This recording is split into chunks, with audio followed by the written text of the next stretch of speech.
Assalamualaikum warahmatullahi wabarakatuh. Bismillahirrahmanirrahim. Alhamdulillahirabbil alamin wassalatu wassalamu ala asyrafil anbiya wal mursalin sayyidina wa nabiyyina wa habibina wa syafi'ina wa maulana Muhammadin wa ala alihi wa sahbihi ajma'in. Subhanaka la ilma lana illa ma 'allamtana innaka antal alimul hakim. Qala rabbi shrah li sadri wa yassir li amri wahlul 'uqdatam min lisani yafqahu qawli. Amma ba'du. Hadirin wal hadirat rahimakumullah. Alhamdulillah, di siang hari ini Allah Subhanahu wa taala kembali mempertemukan kita di suatu tempat yang mulia, di rumahnya Allah Subhanahu wa taala. Dan kita juga bersyukur sudah melaksanakan kewajiban kita salat zuhur. Ditambah lagi kita masih mau meluangkan sedikit waktu kita untuk menambah ilmu pengetahuan kita tentang ajaran baginda Nabi kita Muhammad sallallahu alaihi wasallam. Hadirin rahimakumullah, pembahasan kita yang terakhir adalah masih mengenai rukun iman. Rukun iman sebagaimana sudah kita maklum ada 6, ya. Yang pertama kita beriman kepada Allah, yang mana Allah ini adalah ismun, ya, lidzatin, nama dari suatu zat. Jadi Allah itu nama dari suatu zat, al-wajibul wujud, yang harus ada, al-mustahiq li jami'il kamalat, yang memiliki, yang paling berhak memiliki segala kesempurnaan, ya, dan bersih dari segala kekurangan. Ini Allah Subhanahu wa taala. Ini Tuhan kita yang menciptakan kita dan seluruh alam semesta. Ini kita wajib mengimani dengan sifat-sifat yang terperinci. Oleh karena itu dalam akidah Ahlussunnah wal Jamaah kita diajarkan sifat 20 istilahnya. Sifat wajib Allah ada 20, sifat mustahil Allah ada 20, sifat jaiz Allah ada 1. Ini harus kita pelajari, harus kita pahami, ya. Kemudian termasuk rukun iman juga antu'mina billah wa malaikatihi, beriman kepada malaikatnya Allah Subhanahu wa taala. Ini malaikat, ya, makhluk Allah yang harus kita imani adanya. Memang gak kelihatan, ya, karena ini semua adalah perkara yang gaib, yang tidak bisa dilihat oleh kasat mata. Sebagaimana firman Allah, "Dzalikal kitabu la raiba fihi hudal lil muttaqin alladzina yu'minuna bil ghaibi." Orang-orang yang bertakwa itu adalah orang-orang yang beriman terhadap perkara yang gaib, termasuk malaikat. Ya, siapa ini malaikat? Dikatakan di sini wal malakul ladzi bila abin wa la akla la syurba wa la nauma lahum. Malaikat itu adalah suatu makhluk Allah yang mana tercipta ajsamun nuraniyah latifah bil arwah, yaitu malaikat makhluk Allah diciptakan dari cahaya. Nah, jadi beda sama kita. Kita terdiri dari unsur darah, daging, dan ruh. Malaikat ini ada ruhnya, tapi tidak ada daging dan darahnya, tapi dia berasal dari cahaya. Dan cahaya ini sudah kita ma'ruf, sudah kita pahami bahwasanya kecepatannya melebihi kecepatan suara. Contoh, kalau seandainya ini masjid, ya, lampunya kita matiin, gelap, kita nggak lihat apa-apa. Tapi begitu satu lampu dinyalakan, itu langsung orang akan tertuju ke situ, nyampe cahaya ke mata kita. Itulah kecepatan cahaya. Secepat kilat, lebih dari kilat. Oleh karena itu malaikat gerakannya sangat cepat. Dan cahaya itu bisa tembus dengan cahaya yang lain. Contoh, ya, kita kalau berhadapan satu dengan yang lain, kita jalan tabrakan. Ini manusia nih, karena terdiri dari darah dan daging. Tapi malaikat mungkin dalam satu tempat ini, kalau manusia cuma cukup 2000 orang misalnya doang, malaikat bisa ratusan ribu bahkan jutaan malaikat di sini. Lah kok bisa? Karena cahaya. Cahaya itu ketika bertemu dengan cahaya yang lain enggak tabrakan, tapi saling tembus menembus. Ini malaikat. Ya, makanya malaikat ini jumlahnya sangatlah banyak dan kita tidak tahu berapa jumlah malaikat. Dalam satu riwayat itu dikatakan di langit atas itu ada namanya Baitul Ma'mur. Kalau kita ada Baitullah di Mekah, di atas itu ada Baitul Ma'mur, tempat tawafnya para malaikat. Itu setiap hari dari zaman awal dulu sebelum ada kita. Setiap hari 70.000 malaikat masuk ke sana dan tidak pernah keluar. Berarti kalau sampai sekarang udah berapa miliar malaikat masuk ke situ? Berapa ya triliun malaikat masuk ke situ? Banyaknya berapa banyak Allah a'lam. Ini malaikat adalah makhluk Allah yang kita wajib imani dan dia berasal dari cahaya. Jelas kira-kira? Ya. Berapa jumlahnya? Banyak. Ya. Malaikat ini sifatnya ya tidak berjenis kelamin laki-laki, tidak juga perempuan. Bencong bukan? Bukan juga bencong. Kalau kita kan kalau ada laki perempuan bencong gitu ya. Ini enggak, malaikat enggak ada kelaminnya, bukan laki-laki, bukan perempuan, apalagi bencong. Ya, bahkan dikatakan di sini, "Faman i'taqada dzukuratahum kana mubtadi'an fasiqan wa fi kufrihi qawlan." Apabila ada seseorang berkeyakinan bahwasanya malaikat itu jenis kelaminnya laki-laki, berarti dia dihukumi orang ahli bid'ah dan fasik. Ya, ahli bid'ah baru nih meyakini malaikat itu laki-laki. Dan orang fasik, apa itu fasik? Orang yang melakukan dosa besar. Apakah dia dihukumi kafir atau murtad? Wa fi kufrihi qaulan. Ulama berbeda pendapat dalam masalah kafirnya. Ada yang mengatakan yang berkeyakinan malaikat itu laki-laki adalah kafir. Ada yang mengatakan tidak kafir tapi fasik saja, dosa besar. Ya. Ini kalau berkeyakinan malaikat itu laki-laki. Faman i'taqada ulutsatahum kana kafiran bil ijma'. Tapi apabila ada seorang berkeyakinan bahwa malaikat itu perempuan, maka dia kafir menurut kesepakatan seluruh ulama. Apalagi berkeyakinan dia bencong, lebih merendahkan malaikat. Jadi malaikat itu bukan laki, bukan perempuan. Malaikat tidak punya bapak dan ibu. Beda sama kita. Kita ada bapaknya, ada ibunya. Manusia ini ada 4 macam, ya.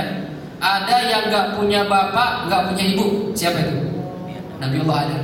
Nggak ada bapak, nggak ada ibunya. Ya. Ada bapaknya, ibunya nggak ada.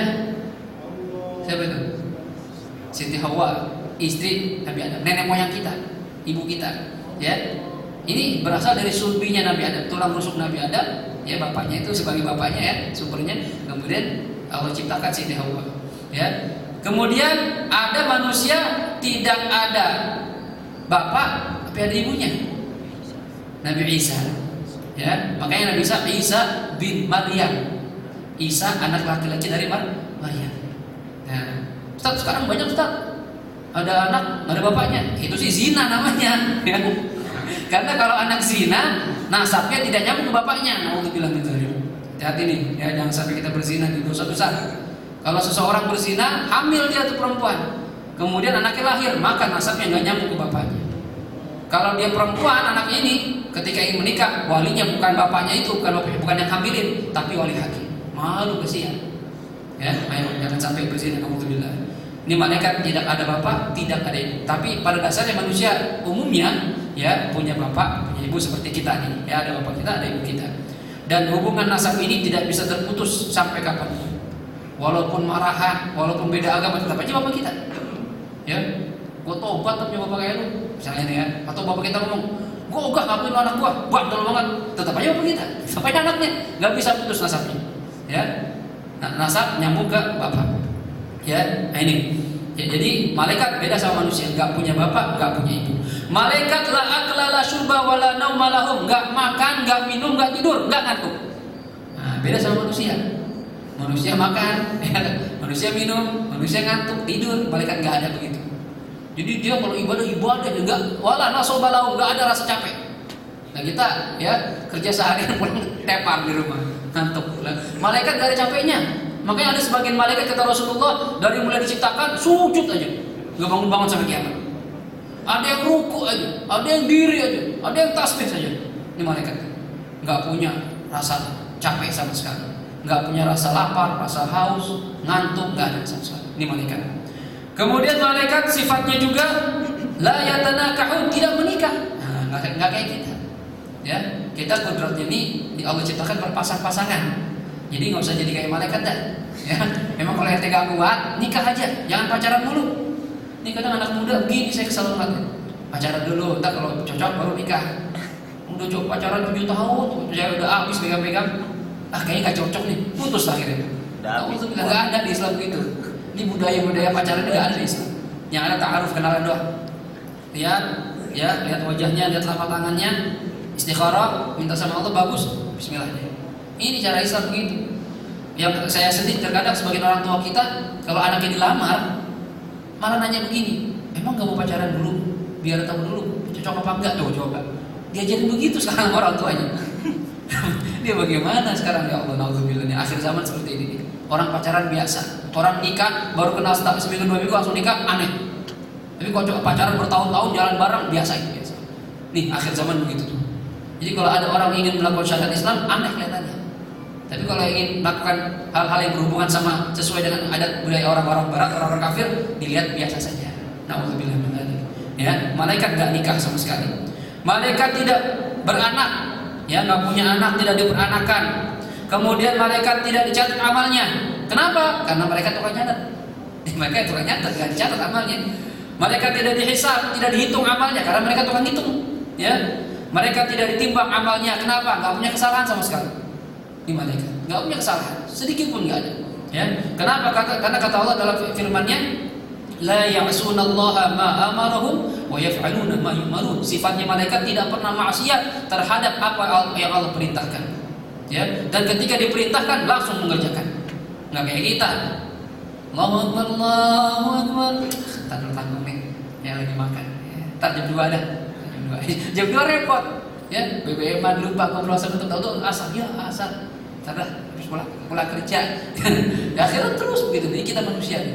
Malaikat ketika diperintahkan dapat perintah langsung jalan. Enggak kayak kita. Ini malaikat, ya. Makanya mereka makhluk yang mulia dan punya kedudukan khusus di sisi Allah Subhanahu wa taala. Nah, ya. Kemudian malaikat ini jumlahnya banyak seperti tadi sudah saya katakan, tapi di antara yang banyak ini kita harus mengenal minimal 10 malaikat secara terperinci, ya. Insyaallah kita sudah hafal ya. Jibril, Mikail, ya. Israfil, Israil, Malik, Ridwan, Munkar, Nakir, Raqib, Atid. Ini 10 malaikat ru'asaul malaikat, para pemimpin malaikat yang wajib kita imani namanya. Wajib kita imani keberadaannya. Adapun yang lain kita mengimani juga, tapi kita nggak wajib tahu satu persatu karena kebanyakan. Termasuk juga yang wajib kita imani hamalatul arsy, malaikat yang menggendong, memegang, menggotong arsy. Ya, makanya Allah dikatakan dzul arsyil azim. Ya, Allah ini memiliki arsy yang sangat besar, yang maha besar. Arsy itu seperti singgasana. Yang namanya raja itu kan ada singgasananya. Nah, arsy Allah tuh apa? Singgasananya itu namanya arsy. Ya, bukan berarti Allah butuh tempat, enggak, Allah enggak butuh tempat sama sekali. Cuma ini menunjukkan keberadaan apa? Kehebatannya Allah Subhanahu wa taala. Bahkan dalam kitab diterangkan itu arsy Allah itu bagaimana besarnya, kita bayangkan seperti ini. Bumi, alam semesta seluruhnya, ya, surga neraka, ya, ini berada dalam satu kindilnya arsy. Kindil ini lampu hias gitu. Lampu gantung tuh. Ini isinya bumi, alam semesta, surga, neraka semua di situ. Sedangkan arsy ini memiliki 100.000 kindil. 100.000 lampu hias. Bagaimana besarnya alam Allah yang 99.999. Makanya kita jangan pernah merasa hebat. Ilmu kita dibanding ilmu Allah jauh, ya. Kata Allah Subhanahu wa taala, kalau engkau, ya, menjadikan lautan ini sebagai tinta, ya, maka tidak, apabila habis ini lautan jadi tinta, dikasih lagi laut lagi yang baru, habis lagi, itu belum apa-apa dari ilmu Allah Subhanahu wa taala. Jadi kita enggak mungkin memikirkan bagaimana zatnya Allah. Kata Rasulullah, tafakkaru fi dzatillah. Ya, jangan kamu mikir tentang zatnya Allah, enggak nyampe akal kita. Allah itu gimana sih ya? Ya enggak usah mikir dah. Ntar kalau kita beriman, kita soleh, beramal baik, ketemu Allah Subhanahu wa taala. Tapi tafakkaru fi khalqillah. Mikir tentang makhluknya Allah Subhanahu wa taala. Lihat kebesaran Allah. Ini baru kita jadi dekat sama Allah Subhanahu wa taala. Karena kalau kita coba memikirkan Allah seperti apa, enggak akan nyampe. Akal kita terbatas. Jangan akal kita, pandangan kita aja yang di atas kita nggak lihat. Yang bagaimana akal kita. Nah, ini ya. Kemudian malaikat ini, ya, secara terperinci dikatakan yang pertama Jibril. Jibril muwakkal bil wahyi, ay khabar alladhi ya'ti bihi min indillah lil anbiya alaihi salatu wassalam. Jibril tugasnya menyampaikan wahyu dari Allah Subhanahu wa taala untuk para nabi dan rasul. Ya, dari mulai Nabi Adam sampai Nabi kita Muhammad SAW. Ketika Nabi Muhammad didatangi malaikat Jibril di Gua Hira, ya, Nabi Muhammad ini pertama kali lihat Jibril ketakutan. Ya, di gua sendirian, tiba-tiba ada makhluk aneh, gede, ya. Kemudian Jibril mengatakan, "Ya Muhammad, iqra." Wahai Muhammad, bacalah. Kata Nabi Muhammad, "Lastu biqari'in," saya enggak bisa baca. Ya. Kemudian Jibril berkata lagi, "Ya Muhammad, iqra." Wahai Muhammad, baca. Nabi Muhammad jawab lagi, "Saya enggak bisa baca." Nabi Muhammad ini memiliki sifat al-ummi, nggak bisa baca, nggak bisa nulis. Tapi hal ini bukan merupakan kelemahan Nabi Muhammad. Ini sengaja Allah ciptakan seperti ini untuk menunjukkan kehebatan Nabi kita Muhammad SAW. Jangan sampai kalau Nabi kita Muhammad bisa baca, bisa nulis, orang akan mengira, oh Al-Quran karena Nabi Muhammad, dia kan bisa nulis, bisa baca. Nah, kan kalau bilang begitu masuk akal karena Nabi Muhammad bisa baca, bisa nulis. Tapi lihat hebatnya Allah. Salah satu mukjizat Al-Quran, Nabi Muhammad ini tidak bisa baca, nggak bisa nulis, jadi nggak mungkin Nabi kita Muhammad mengarang Al-Quran. Nah, karena beliau ada sifat yang ummi. Ya. Kemudian ketiga kali Nabi Jibril mengatakan, "Ya Muhammad, iqra bismi rabbikal ladzi khalaq. Khalaqal insana min 'alaq." Nah, ini nyampe 5 ayat pertama dari surat Al-Alaq. Nabi Muhammad ketika dapat wahyu pertama ini pulang ke rumahnya. Ya. Pulang ke rumahnya karena Nabi Muhammad ini beberapa bulan belakangan ini sering khalwat, ya, berpikir tentang keesaan Allah, bagaimana Allah itu, ya. Karena orang-orang jahiliyah ketika itu sudah mulai sesat, sampai mereka tawaf di Ka'bah itu dalam kondisi telanjang. Oh, bayangin. Zaman dulu tawaf telanjang. Para pemuka agama mengatakan, kamu jangan ibadah kepada Tuhan kalian dengan pakaian yang kalian pakai untuk maksiat. Jadi kalau pengen ibadah di sini, buka pakaian kalian yang kalian pakai maksiat, ibadah dalam kondisi bersih, suci. Ini kalau gini kacau nih. Kalau seandainya tawaf begini, orang rame nih orang tawaf. Ya tiap hari tawaf mungkin. Lihat cewek-cewek, alhamdulillah. Ini orang jahiliyah seperti itu. Ya, Nabi Muhammad berpikir berkhalwat seperti Nabi Allah Ibrahim ketika mencari Tuhan. Ya, Nabi Muhammad di Gua Hira berkhalwat, bermunajat sama Allah, minta petunjuk. Akhirnya datang malaikat Jibril, ketakutan pulang ke rumah.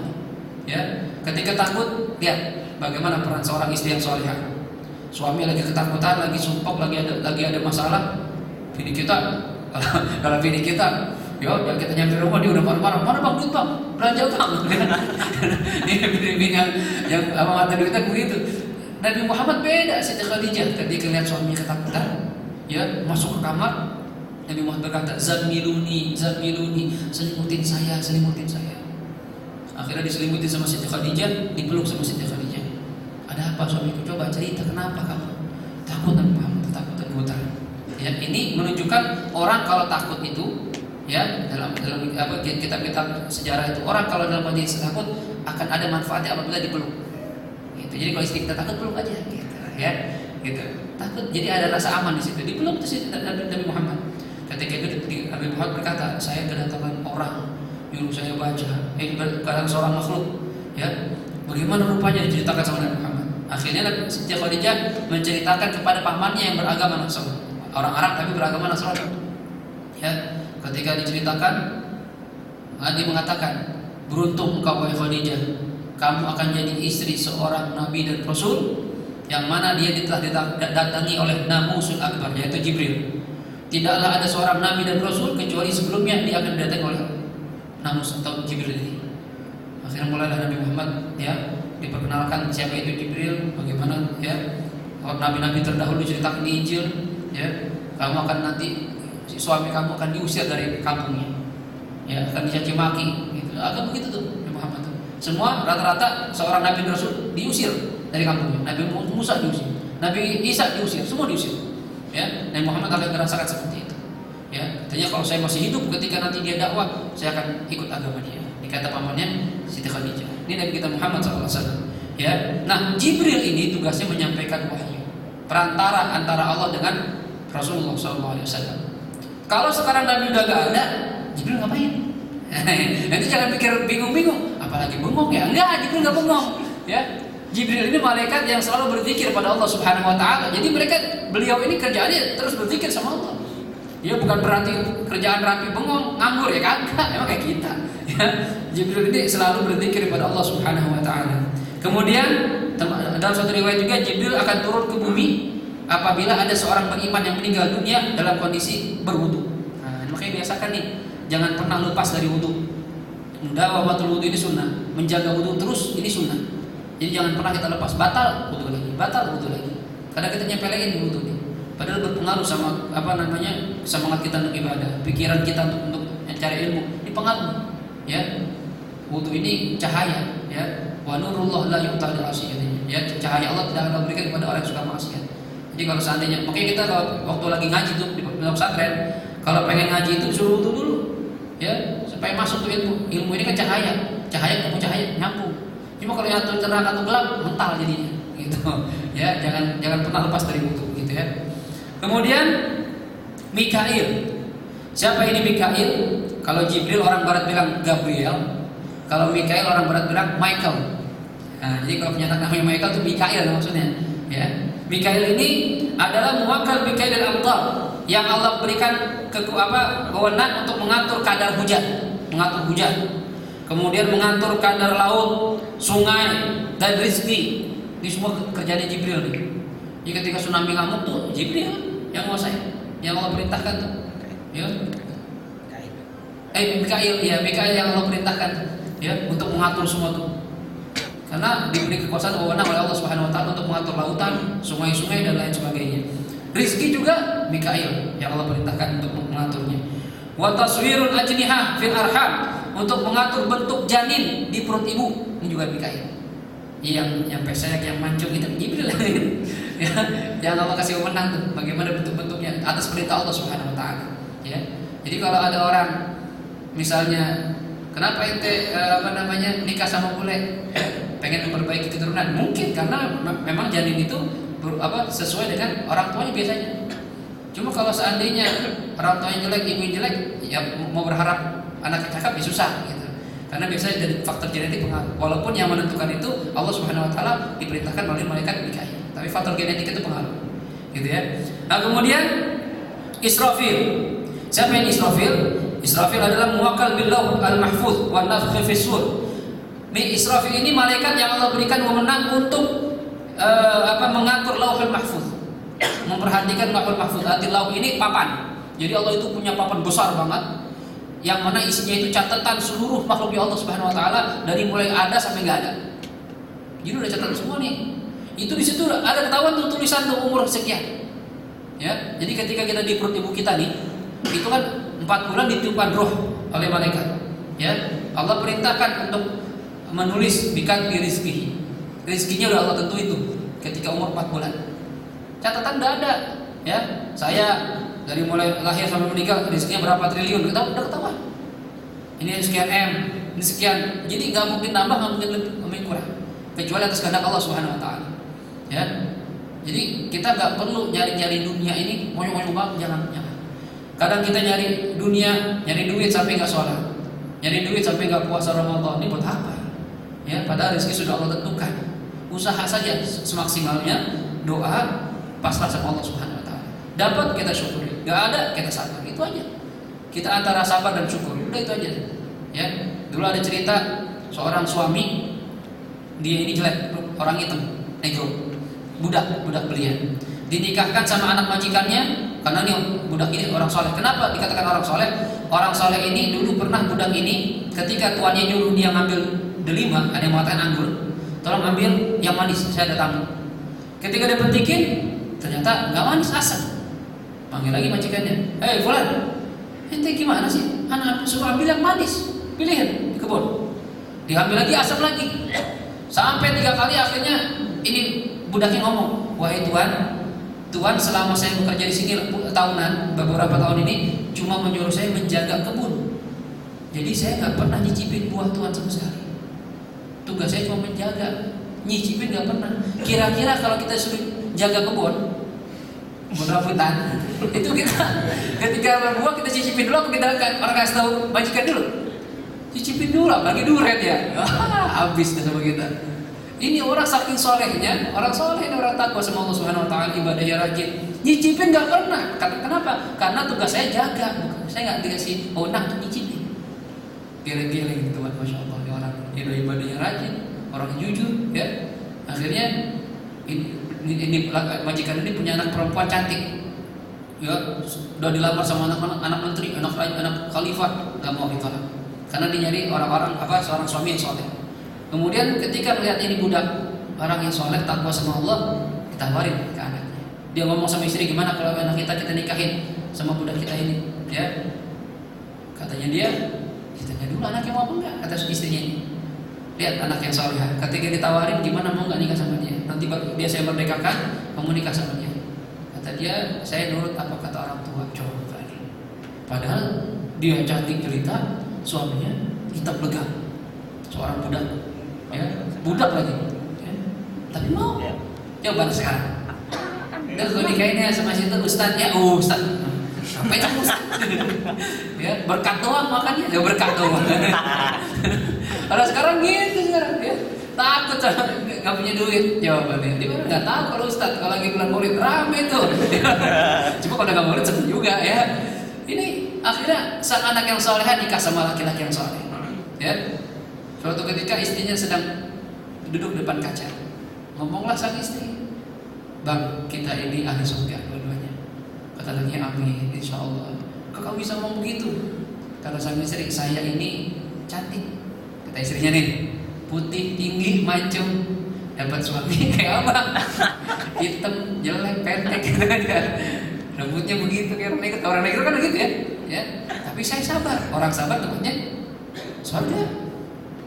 Abang dapat istri kayak saya, cakep, putih, tinggi, mancung, ya kan? Abang mau syukur. Orang syukur tempatnya surga. Suaminya tersenyum, iya benar. Tapi senyum kecut kali ya. Tapi benar orang sabar syukur dua-duanya surga. Nah ini kita hidup antara sabar dan syukur. Gitu. Jadi masalah rezeki jangan terlalu ngoyo banget sampai lupa sama Allah Subhanahu wa taala. Kata Allah, ya ayyuhalladzina amanu la tulhikum amwalukum wala auladukum an dzikrillah. Wahai orang-orang beriman, jangan gara-gara harta dan anak-anak kalian lupa sama Allah Subhanahu wa taala. Jangan, enggak boleh dikatakan ya. Kemudian ini rezeki udah Allah atur. Kemudian Israfil tugasnya tadi melihat Lauhul Mahfuz, memperhatikan tuh. Nih, hari ini siapa yang mati nih? Udah ditulis tuh. Jadi kata para ulama itu Israfil ini tugasnya merhatiin papan hari ini siapa jam berapa udah ada tuh ya. Bagaimana kalau meninggal bareng Ustaz? Repot dong BKI Israfil. Enggak, Israfil ini dia ru'asaul malaikat, jenderalnya malaikat, pemimpin malaikat, dan dia punya pasukan. Ketika kayak tsunami sekali mati 100.000, ya bukan dia sendiri doang, kagak, rame-rame punya pasukan. Jadi bareng-bareng satu waktu cabut nyawa semuanya. Israfil, ya, Astagfirullahaladzim. Oh enggak, itu Israel. Israfil melihat Lauhul Mahfuz dan dia tugasnya meniup trompet. Maaf, itu Israel. Meniup trompet sangkakala. Bentuknya ini bagaimana? Kata qarnun min nur wa fihi thukubun ala adad arwah. Ini Israfil ini punya trompet dari cahaya, bentuknya seperti tanduk, ya, dan memiliki lubang sejumlah lubang ruh yang Allah ciptakan. Dan ini ketika ditiupkan, semua makhluk akan mati binasa. Ya, semuanya akan mati binasa. Dan kata Allah, ketika terjadi kiamat seperti ini, anak kecil yang melihat kejadian kiamat, rambutnya langsung ubanan, sakit takut. Ibu yang sedang hamil langsung melahirin, sakit takutnya, karena dahsyat banget. Kalau kita nonton film 2012, itu sih gak ada apa-apanya itu. Ya, nonton kiamat 2012 itu gak ada apa-apanya, itu banjir doang itu. Ini seluruh alam semesta hancur, tabrakan semuanya. Allah hancurkan semuanya. Ya, ini tiupannya satu tiupan ini malaikat Israfil. Kemudian kecuali yang masih tersisa adalah 7 makhluk Allah. Yang pertama al-arsh, yang kedua al-kursi, yang ketiga lauh itu ya, papan itu, wal qalam yang nyatet di lauh itu pulpen, wal jannah surga, wan nar neraka, wal arwah dan roh tidak akan hancur. 7 makhluk Allah tidak akan hancur. Nah, ketika sudah ditiup, semua meninggal dunia, semua mati. Allah bertanya, ya Israel, siapa yang masih tersisa? Ya, engkau ya Allah, hambamu yang fakir Israel. Kemudian yang trompet masih hidup tuh, Israfil. Jibril termasuk masih hidup, Jibril, Mikail dan hamalatul arsh yang megang arsh. Kata Allah, ya Israel, cabut semuanya. Cabut semua tuh. Yang niup trompet, cabut juga nyawa. Ya, cabut. Ya. Kemudian Allah nanya lagi, wahai Israel, siapa yang tersisa sekarang? Engkau ya Allah dan Abdul Fakir Israel. hamba engkau yang fakir di sana. Kata Allah, engkau mau saya cabut apa cabut sendiri? Jadi harus ngerasain mati juga. Yang nyambut nyawa juga harus ngerasain cabut nyawa.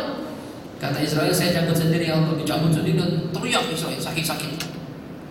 Ya, saking-sakitnya tidak dikatakan kalau saya tahu sakitnya begini, saya akan pelan-pelan nyambut nyawa orang beriman. Sakitnya minta. Nabi saja ketika dicabut nyawanya sakit. Dan Nabi ketika itu keluar keringat dingin. Dia berkata, ya Jibril, apa begini cabut nyawa sakitnya? Iya ya Rasulullah. Jibril nggak tega nggak Rasul. Iya memang begini ya Rasulullah. Boleh nggak saya minta sama Allah sakit ketika dicabut nyawa saya aja yang ngerasain, biar umat saya nggak ngerasain. Coba Nabi dalam kondisi seperti itu masih mikirin kita. Saya minta sama Allah, ya Allah tolong ini sakit begini, bisa nggak umat saya nggak ngerasain, saya aja yang ngerasain. Kata Jibril, nggak bisa ya Rasulullah, nggak bisa. Semua akan merasakan yang namanya sakaratul maut. Sakitnya minta ampun, seperti kambing hidup dikuliti. Sakitnya minta ampun. Hati-hati nih kita ya. Makanya dalam satu doanya Nabi mengatakan, Allahumma hawwin alaina fi sakaratil maut. Ya Allah, ringankan kami ketika sedang sakaratul maut. Biar gak sakit, biar lihat orang soleh enak meninggalnya. Ya, orang soleh gitu Allah kasih keringanan. Ya, benar-benar kita termasuk orang-orang seperti itu ya. Ini Israfil tugasnya niup trompet. Berapa kali niup trompet? 2 kali. Ketika udah hancur semua, Israel yang nyambut-nyambut juga udah mati. Allah mengatakan, limanil mulkul yauma. Punya siapa kerajaan hari ini? Gak ada yang jawab, udah mati semua. Ya. Akhirnya Allah sendiri menjawab, lillahil wahidil qahhar. Kerajaan hari ini punya Allah yang Maha Esa, yang Maha Memaksa. Gak ada yang itu. Kemudian Allah bangkitin lagi Israfil, tiup trompet. Tiupan yang kedua ini menghidupkan lagi makhluk Allah yang sudah meninggal dunia, dari mulai malaikat, jin, iblis, setan, hewan, binatang, semuanya hidup semuanya. Dikumpulkan di satu tempat namanya mahsyar. Inilah ya tempat perkumpulan kita, dari mulai Nabi Adam sampai Adam Malik, Adam Jordan, Adam yang lainnya. Ya, itu ada semua situ tuh. Tumplek-blek jadi sana. Ya, orang ngumpul di situ semua. Ya, hewan, jin, ya, malaikat ngumpul jadi satu di situ. Ya, dan kita ketika nanti hidup kembali ini, ulama beda pendapat. Ada yang mengatakan dalam kondisi memakai kafan, ada yang mengatakan telanjang. Ada yang menggabungkan dua pendapat ini. Awalnya kita pakai kafan, kemudian kafan kita rontok, hancur, dan kita semua telanjang di sana. Semua telanjang bang, nggak usah pakai malu, semua telanjang. Di sini malu, di sana enggak. Boro-boro malu. Semua kata Allah, likulli imri'in minhum yawma idzin sya'nun yughni. Setiap orang di saat itu ketakutan memikirkan bagaimana nasibnya. Semua mikir, ketakutan, nangis semua yang ketakutan. Boro-boro mikir ini, cakep juga, seksi juga tuh. Nggak ada begitu. Ya, semua mikirin bagaimana ya Allah, saya gimana surga apa neraka ya Allah. Matahari dekatnya bintang. Ya, nah ini Israfil tiupan kedua. Kemudian malaikat berikutnya Israfil, tugasnya muwakkal biqabdil arwahil khalaiq. Tugasnya adalah mencabut nyawa makhluknya Allah termasuk hewan. Kutuk yang nyabut Israfil. Rohnya ini. Jadi tugasnya nyabut nyawa. Karena kata Allah, kullu nafsin dha'iqatul maut. Setiap yang memiliki jiwa atau nafas pasti akan merasakan yang namanya mati. Jadi nggak ada yang lepas dari yang namanya mati. Mau ngumpet di mana juga, di kolong langit mau di mana, udah ketemu pasti. Udah waktunya, udah pasti meninggal dunia. Dan tempatnya sudah tulis, tempat, jam, ya, di mana, kapan, bagaimana caranya, udah Allah tulis semuanya. Dulu Nabiullah Sulaiman kedatangan tamu temannya, lagi ngobrol, datang Israel. Ya, ini orang dilihatin sama Israel. Lihatin itu sama Israel. Temannya Nabi Sulaiman ini takutan. Akhirnya ngomong sama Nabi Sulaiman, ya. Israel ini pamit sama Nabi Sulaiman, pergi duluan. Kemudian temannya bilang, wahai Rasulullah, itu siapa sih ngeliatin saya mulu? Ya, kata Nabi Sulaiman, itu Israel. Kok dia ngeliatin saya mulu? Apa dia mau nyambut nyawa saya? Saya takut ini katanya. Jadi maunya gimana? Itu kan punya pasukan angin. Tolong dah, bawa saya jauh ke India. Saya khawatir dia mau nyambut nyawa saya. Dia pikir dia gitu. Kalau saya ke India kan jauh tuh, udah saya sononya aman kali. Akhirnya Nabi Sulaiman nyuruh, ya, angin membawa temannya ke India. Ternyata di India ketemu Israel juga, disambut nyawanya. Sama Israel di India. Setelah nyambut nyawa, Israel balik lagi ke Nabi Sulaiman. Katanya saya heran, ya, bagaimana kuasa Allah Subhanahu Wa Taala. Tadi ketika saya pengen nyambut nyawa, dekat-dekat waktunya, dia masih di Palestina, masih di Syam. Padahal catatannya di India matinya. Ini kok masih di Palestina, masih di Syam, katanya malaikat Israel. Tapi begitu saya berangkat ke India, dia di sono. Pas banget saya cabut nyawanya. Tuh lihat. Ini semua udah Allah tentuin oleh Allah Subhanahu wa taala. Jadi mau kabur kemana nggak bisa. Yang namanya kematian, hati-hati. Ya, kita akan merasakan di mana dan kapan kita nggak tahu. Siap-siap. Oleh karena itu jangan pernah ketika kita meninggal dunia dalam kondisi maksiat kepada Allah Subhanahu wa taala. Nauzubillah. Jangan pernah kita merasa aman. Maksiat dulu lah. Cobain sekali-sekali degem, ya. Sekali doang, terus itu tobat lagi. Khawatirnya, takutnya pas lagi degem kita mati. Nauzubillah min dzalik. Hati-hati nih, ya. Karena Israel udah siap-siap nih, ya. Nyambut nyawa dia tahu, dia absen tiap hari tuh. Fulan bin fulan hari ini siapa aja. Udah ada data listnya, udah ada tuh. Cotreng gitu. Ya udah ketahuan semuanya. Ini malaikat Israel. Kemudian ada lagi malaikat. Bagaimana rupanya Israel dikatakan di sini? Wa huwa malakun azim hadil manzar. Malaikat Israel ini ada malaikat yang sangat besar, yang bentuknya menakutkan. Kepalanya ada di langit yang paling atas, kakinya ada di bumi yang paling bawah. Ya. Kemudian wajahnya selalu menghadap ke Lauhul Mahfuz, melihat terus daftar makhluk. Siapa yang hari ini dicabut nyawanya, ya. Kemudian ini Israel ini, ya, ketika mencabut nyawa, sebagian mengatakan kalau orang yang beriman, orang soleh, dia akan datang dalam kondisi yang baik. Bagi orang yang pakai laki-laki yang tampan, bagi menyebutnya pelan-pelan. Tapi kalau semua orang yang bejat, udah dah, gak ada kata-kata ampun dah, ya. Karena sering kita lihat orang-orang soleh ketika meninggal dunia tersenyum. Kenapa? Karena kata para ulama, itu orang kalau sudah ketika meninggal dunia, Allah perlihatkan tempat dia di akhirat nanti. Surga apa neraka. Kita benar-benar terus orang yang ahli surga, ya, mudah-mudahan. Ya, jadi mereka senang ketika Israel datang itu bawaannya pengen buru-buru. Nabiullah Ibrahim ketika didatangi malaikat Israel pengen cabut nyawanya, sempat protes sama Israel. Ya, apa kata Nabiullah Ibrahim? Ya Israel, hal qabidal habib ruha habibi. Ya, Nabi Ibrahim kan dapat gelar kekasihnya Allah, Khalilullah. Apakah ada seorang kekasih mencabut nyawa kekasihnya? Ada? Kekasih nyabut nyawa kekasihnya ada? Nggak ada. Yang ada kita kan kekasih kita hidup terus kan sama kita kan. Kata Nabi Ibrahim, ada nggak seorang kekasih tega nyabut nyawa kekasihnya? Ini Israel pengen nyabut nyawa, bingung ditanya begini, nggak pernah ada yang nanya begini. Akhirnya laporan sama Allah Subhanahu wa taala, ya Rabb, ini hamba kamu nanya sama saya, emang ada seorang kekasih? Allah kan bilang Ibrahim kekasihnya, emang ada seorang kekasih tega nyabut nyawa kekasihnya? Kata Allah, Qul ya Israel, katakan hai Israel, hal karihal habib liqa'a habibi. Ada nggak seorang kekasih yang nggak senang ketemu kekasihnya? Dibalas sama Allah. Ada nggak seorang kekasih nggak senang ketemu kekasihnya? Padahal kalau pengen ketemu Allah caranya mati dulu. Ya kan? Ini pengen ketemu Allah, mati dulu. Ketika dia jawab seperti itu, ya saya ikhlas, saya mati, saya diambil oleh Allah, ketemu Allah Subhanahu wa taala. Israel nih kalau orangnya soleh nanya dulu baik-baik datangnya. Ini kalau orangnya tukang maksiat cabut aja, ya betot set. Sakitnya minta ampun tuh. Ya, alhamdulillah nih, ya. Kemudian malaikat berikutnya Munkar wa Nakir. Ya, ini malaikat yang tukang fitnah, artinya tukang memberikan cobaan di alam kubur kita. Ketika kita masuk kuburan, setelah kita diuruk, dalam suatu riwayat ketika orang sudah mulai pergi, itu langsung datang tuh malaikat Israel. Ya, malaikat Munkar dan Nakir ini. Bagaimana rupanya? Huma malakani aswadan. Dua malaikat yang bertubuh hitam. Yakhriqanil ard bi anyabihima, yang bisa merobek tanah dengan kukunya. Serem nih, ya. Lahuma syururun mustajillah yajranaha 'ala al-ardi. Mereka ini keduanya ini punya rambut panjang sampai ke tanah, ke bumi, ya. Kemudian matanya kalbarqil khatif, menyala seperti kilat menyambar. Ini serem nih, dia malaikat yang serem nih.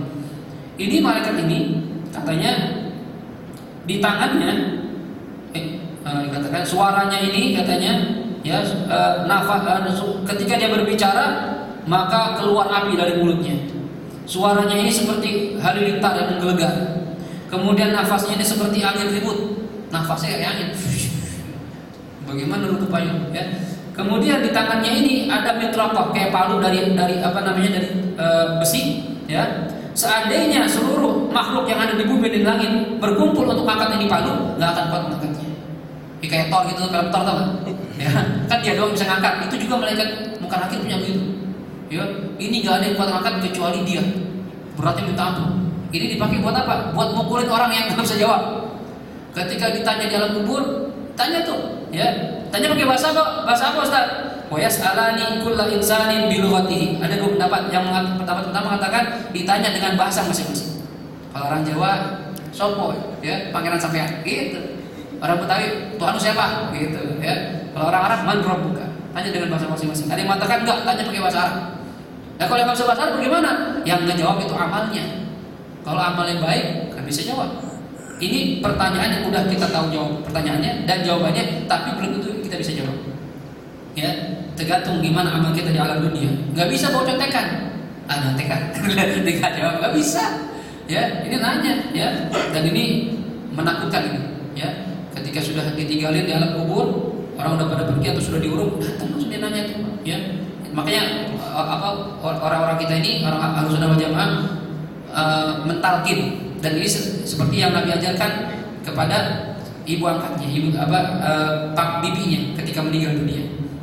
Ditalkin, ya, idza ja'aka malakan, kalau datang dua malaikat, ya, jangan takut, ya, bahwa mereka itu adalah makhluk Allah. Mereka akan bertanya, siapa Tuhan kamu? Jawablah, Tuhan saya Allah. Itu diajarin begitu, karena mereka akan ditanya itu. Ya, lagi butuh pertolongan, butuh ketenangan, karena mengerikan ini malaikat. Bahkan ini dalam satu riwayat dikatakan, ya, sebenarnya malaikat ini bukan lagi ini mau dia beriman atau enggak, datangnya dalam kondisi yang menyeramkan. Akhirnya ada satu riwayat, kenapa kok malaikat kalau bertemu orang beriman dalam bentuk yang baik? Ini ada ceritanya. Ketika Sayyidina Umar bin Khattab meninggal dan dia dikuburkan, orang-orang sudah pulang, Sayyidina Ali di kuburan Sayyidina Umar bin Khattab. Ya. Kemudian Sayyidina Ali ini mencoba mendengarkan apakah Umar ini berbicara sama malaikat. Subhanallah. Waliullah ini jangan kita kira sama seperti kita. Orang-orang dekat sama Allah, ya, Allah kasih buka alam gaib itu. Bukan berarti mereka tahu yang gaib, enggak, Allah buka buat mereka. Makanya kadang orang-orang yang saleh ini kita datang ke dia, udah tahu kita mau ngapain. Nanti mau tanya masalah ini, udah tahu duluan. Nah, ini namanya syirik. Enggak, bukan syirik. Itu mereka saking dekatnya sama Allah, Allah kasih keistimewaan seperti itu. Ini Sayyidina Umar, ya, ketika meninggal dunia, Sayyidina Ali nggak pulang dari kuburnya, dengerin percakapan Sayyidina Umar dengan malaikat Nakir. Apa katanya, ya, ketika mendengar ucapan perbincangan Sayyidina Umar, sedang berkata kepada Sayyidina Umar dengan Munkar Nakir. Sayyidina Umar ngomong sama dia, ayuhal malakan, ana wa'adtukuma wa usikuma an la ta'tiyal mu'min ba'da hadzal waqt bi suratikuma hadhihi. Wahai ente berdua malaikat, kata Sayyidina Umar, ana pesan sama ente, ana minta ente janji sama ana, ya, jangan pernah datang ke orang beriman dalam bentuk seperti ini lagi. Sayyidina Umar, ya. Ketika sudah ditanya bisa jawab, ya. Kemudian pesan lagi ana pesan sama ente, ya, ente janji sama ana jangan pernah datangin orang beriman dalam bentuk seperti ini. Ya, kenapa? Balin qasa min hadhihi li'anni lamma ra'aytukuma bi hadhil halah hasala li khauf wa faza' syadid. Saya aja ketika melihat kamu datang ke saya dalam bentuk seperti ini, saya takut. Saya ngeri banget katanya. Ini si Umar nih, asadullah, macannya Allah. Takut ketemu Munkar Nakir. Wa ana sahibu Rasulillah. Padahal saya temannya Nabi, temannya Rasulullah. Fa kaifa bisiwaya? Bagaimana orang selain saya kalau melihat kamu, katanya. Saya aja sahabat Nabi takut melihat ente. Gimana orang lain, orang biasa? Ya, oleh karena itu saya minta ente jangan pernah datang orang beriman begini seperti ini lagi. Apa jawabnya Munkar Nakir? Faqala lahu sam'an wa ta'ah. Baik, kami dengar dan kami taat, kami tidak akan maksiat atas perintah kamu wahai sahabat Rasulullah SAW. Maka Sayyidina Ali ketika mendengar percakapan ini, beliau mengatakan, wallah ma yazalu Umar yanfa'un nas fi hayatihi wa mamatihi. Demi Allah, ya, tidak henti-hentinya Umar ini memberikan manfaat buat orang banyak, baik masih hidup walaupun setelah meninggal dunia. Ini artinya orang meninggal dunia pun bisa ngasih manfaat buat orang yang masih hidup. Contoh konkretnya aja, kan ada orang saudara kita berpendapat, ya udah mati itu aja, nggak bisa ngasih manfaat. Di atas siapa? Contoh konkret, lihat orang-orang soleh kuburnya diziarahin, ngasih manfaat nggak buat orang hidup? Ngasih. Banyak orang jualan di situ tuh, ya, buat penghasilan dia gara-gara ada kubur orang soleh. Ini kan wasilah namanya, Ya, ada orang berpikiran sempit. Gak ada tuh ngasih manfaat. Kata Rasulullah, orang tua kita yang soleh di alam barzah itu diperlihatkan amal kita sama mereka. Kalau mereka lihat anak-anak pada soleh, pada baik, mereka berbahagia, bersyukur sama Allah Subhanahu Wa Taala. Kalau melihat anak-anak keturunan pada gak benar, mereka doa sedih mereka, kata Rasulullah. Apa kata mereka? Allahumma la tumithum hatta tahdiyahum hidayatan. Ya Allah, jangan matikan anak cucu saya sampai Engkau berikan mereka hidayah. Orang meninggal saja yang soleh bisa doain orang yang masih hidup. Jadi jangan kira orang mati begitu aja kayak kayu dibakar, enggak.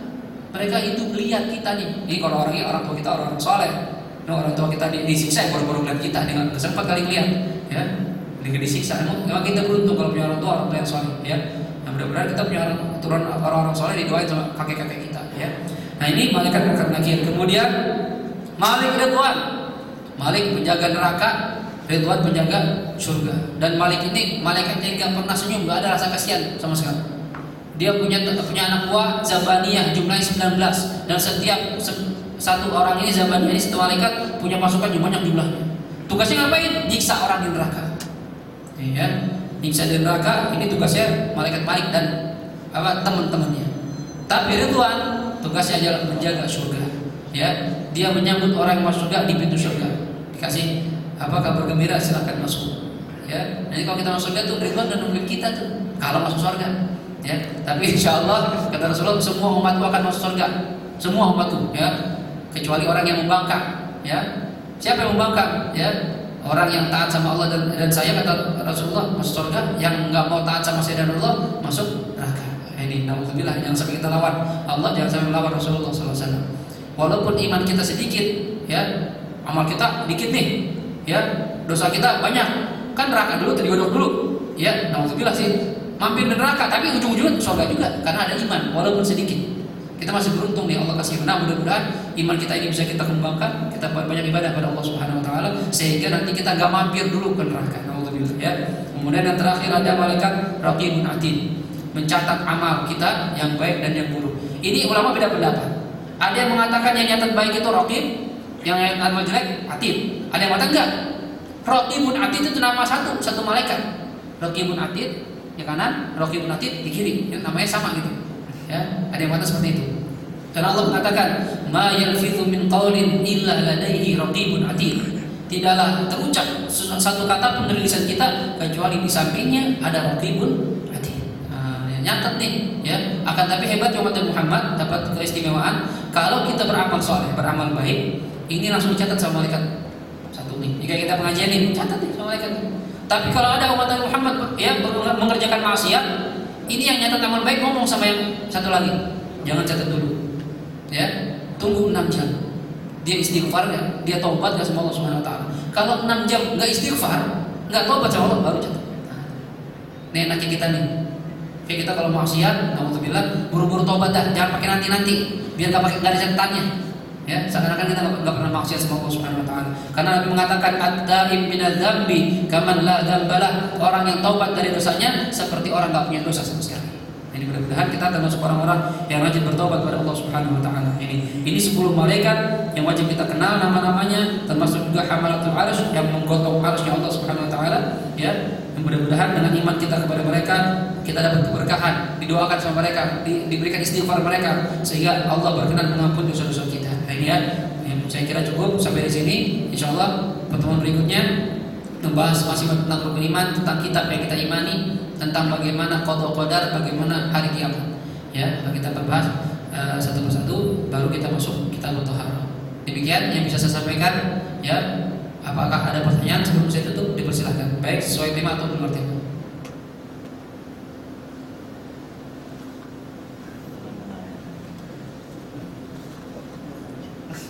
Enggak ada? Banyak. Ya, kalau nggak ada, kita tutup dengan suratul Fatihah. Ada? Nah, kita tutup dengan suratul Fatihah. Kita mohon kepada Allah Subhanahu Wa Taala, semoga pertemuan ini menambah ilmu kita, menambah cinta dan dekat kita kepada Allah Subhanahu Wa Taala, menambah cinta kita dan bangga kita kepada Nabi Muhammad SAW, dan mudah-mudahan dengan pengajian kita ini. Allah ampuni semua dosa-dosa kita. Allah berkahi kehidupan kita, rumah tangga kita, keluarga kita, harta kita, umur kita, dan segala yang kita miliki diberi keberkahan oleh Allah Subhanahu wa taala. Dan kita mohon pada Allah agar kita diberikan panjang umur dalam sehat walafiat, dalam taat pada Allah dan Rasulullah SAW, dan berbakti kepada kedua orang tua kita. Dan kita mohon pada Allah Subhanahu wa taala agar kita diberi rezeki yang halal, yang berkah, yang cukup, yang baik dan yang banyak, yang tidak menyusahkan kita di dunia maupun di akhirat. Allah berikan kepada kita keluarga yang sakinah, mawaddah dan rahmah. Allah jadikan istri kita istri yang salihah, keturunan kita yang salihin dan salihah. Allah beri kita kekuatan untuk berbuat taat pada Allah Subhanahu wa taala. Allah jaga diri kita dari berbuat maksiat kepada Allah Subhanahu wa taala, dan kita mohon mati kita dalam husnul khatimah. Ala hadhihi niyyah wa likulli niyatin salihah wa ila hadratin Nabi Muhammadin sallallahu alaihi wa alihi wasallam. Al-Fatihah. A'udzu billahi minasyaitonir rajim. Bismillahirrahmanirrahim. Alhamdulillahi rabbil alamin arrahmanir rahim maliki yaumiddin. Iyyaka na'budu wa iyyaka nasta'in. اهدنا الصراط المستقيم صراط الذين أنعمت عليهم غير المغضوب عليهم ولا الضالين آمين. استغفر الله العظيم استغفر الله العظيم استغفر الله العظيم. بسم الله الرحمن الرحيم. الحمد لله رب العالمين. اللهم صل وسلم وبارك على سيدنا محمد وعلى آل سيدنا محمد. اللهم اجعل جمعنا هذا جمعا مرحوما وتفرقنا من بعده تفرقا معصوما ولا تجعلنا ولا فينا ولا معنا شقيا ولا محروما برحمتك يا أرحم الراحمين. اللهم اجعلنا من الذين يستمعون القول فيتبعون أحسنه. اللهم أحسن عاقبتنا في الأمور كلها وأجرنا من خزي الدنيا وعذاب الآخرة. ربنا آتنا في الدنيا حسنة وفي الآخرة حسنة وقنا عذاب النار. صلى الله على سيدنا محمد وعلى آله وصحبه وسلم والحمد لله رب العالمين. والعفو منكم. السلام عليكم ورحمة الله وبركاته.